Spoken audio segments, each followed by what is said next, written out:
बहुत बहुत शुक्रिया सर हमारे साथ जुड़ने के लिए। सर आप उत्तरी हावड़ा की सीट को किस तरीके से देख रहे हो उमेश राय जी को? उमेश जी जीत रहे हैं, ऐतिहासिक वोटों से जीत रहे हैं, क्योंकि हावड़ा की पब्लिक के इन्होंने बहुत काम किया। जितने भी हावड़ा के उत्तरी हावड़ा के लोग हैं उनको विश्वास है कि ये आदमी सच्चा आदमी है। गुंडों से, बदमाशों से, आतंकी से इन लोगों को इनको आज़ादी दिलाएंगे, उनको इनका हक दिलाएंगे। और ये उमेश जी के पूरे उनके ये दीवानगी में दिखाई दे रहा है। यहाँ आके मुझे बहुत अच्छा लगा कि ये जीती हुई सीट पर मैं आया। दादा रवि जी, हमने ये देखा है कि यहाँ पर गर्मा गर्मी बहुत है। नंदीग्राम वाली सीट में बहुत सारी गर्मा गर्मी है। एक तरफ शुभेंदु अधिकारी, एक तरफ ममता बनर्जी। उस सीट को किस तरीके से देख रहे हो? वहाँ पर दीदी हार रही है। शुभेंदु जी के बहुत बड़े नेता, आप भूलिएगा नहीं, टीएमसी को खड़ा करने में उनका बहुत बड़ा उनका एक इतिहास है।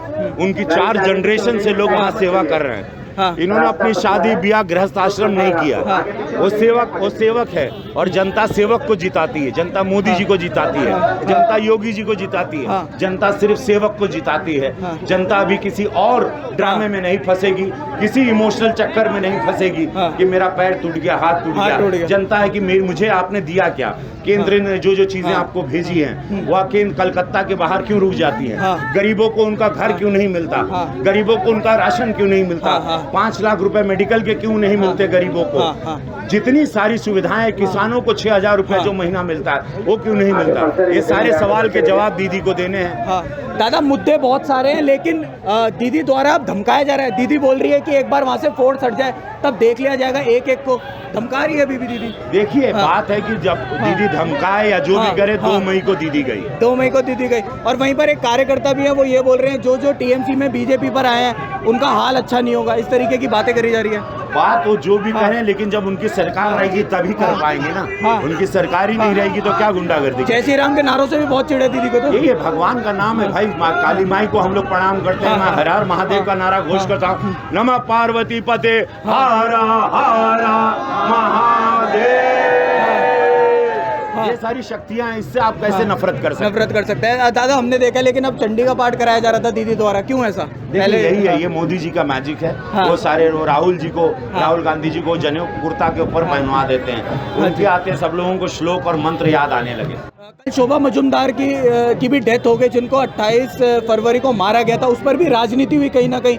दीदी ने ये बोला अमित शाह जाके हाथरस देके, यूपी देके, यहाँ पर नजर न डाले, इस तरीके की बातें कर रहे थे। मैं यही जानना चाहता हूँ दीदी कि उस मजुमदार शोभा, वो भी बंगाल की बेटी थी। उस बेटी को कुछ दिन पहले गुंडों ने मारा और वो बेटी ने खुद कहा कि मुझे मारा गया। और कुछ ही दिनों बाद उस बेटी की मौत हो जाती है। इसका जिम्मेदार कौन है?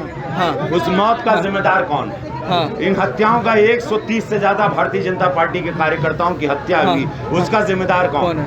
मुझे इसका जवाब चाहिए कि हमारे कार्यकर्ताओं को हत्या क्यों की जा रही है और इसको कौन मार रहा है? कौन उनको मार के फांसी पर लटका देता है? ये हत्या कौन करता है? ये क्यों ये अंग्रेजों के टाइम का जुर्म यहाँ पर अभी भी हो रहा है? दीदी अभी से ईवीएम चिल्ला रही है, कह रही है कि जो अमित शाह जी ने बोला 30 में से 26 सीटें आएंगी, तो पूरी 30 में से 30 क्यों नहीं बोल दी? ईवीएम पर आरोप लगाया जा रहा है। दादा हम लोग 26 सीटें जीत रहे हैं। अभी दीदी कुछ भी बोले उसका कोई मतलब नहीं। पहले फेज का चुनाव हो गया, 80% वोट आया। जब भी वोट बढ़ता है तो याद रखिएगा भारतीय जनता पार्टी के वो हिस्से में आता है। और लोग जब तक परिवर्तन जब करना होता है तो वोटिंग का रेशियो बढ़ता है। दादा क्या लग रहा है, विकास के साथ साथ सोनार बांग्ला बनेगा यहाँ पर? सोनार बांग्ला बनना है, क्योंकि हमारे प्रधानमंत्री मोदी जी के कथनी करनी में कोई अंतर नहीं। मेरे प्रधानमंत्री ने जो बोला है वही किया है। प्रधानमंत्री जी ने बोला है कि सोनार बांग्ला बनेगा तो सोनार बांग्ला बनेगा। चलिए बहुत बहुत शुक्रिया दादा हमारे साथ जुड़ने के लिए, बात करने को। उमेश राय जी, आप उत्तरी हावड़ा की सीट को किस तरीके से देख रहे हैं? यहाँ पर आपके सामने गौतम जी है, किस तरीके से देख रहे हैं आप? देखिए, ये उत्तर हावड़ा पूरे बंगाल का है। एक ऐसा सीट है जहाँ पर दूर दूर तक उन्नयन से कोई लेना देना नहीं है। पिछले 75 वर्षों में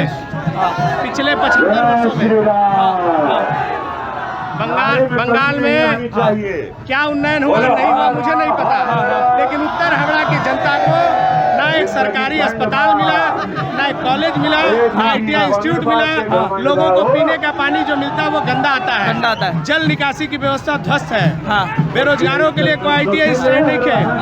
आप ये समझ लीजिए, उत्तर हावड़ा उपेक्षा का शिकार रहा है। पहली बार उत्तर हावड़ा के नजरों के सामने एक आशा की उम्मीद की किरण जगी है, और वो किरण नरेंद्र मोदी के कमल निशान पे है। तो आप समझ लीजिए कि इस बार बंगाल में परिवर्तन हो के रहेगा, कोई परिवर्तन रोक नहीं सकता।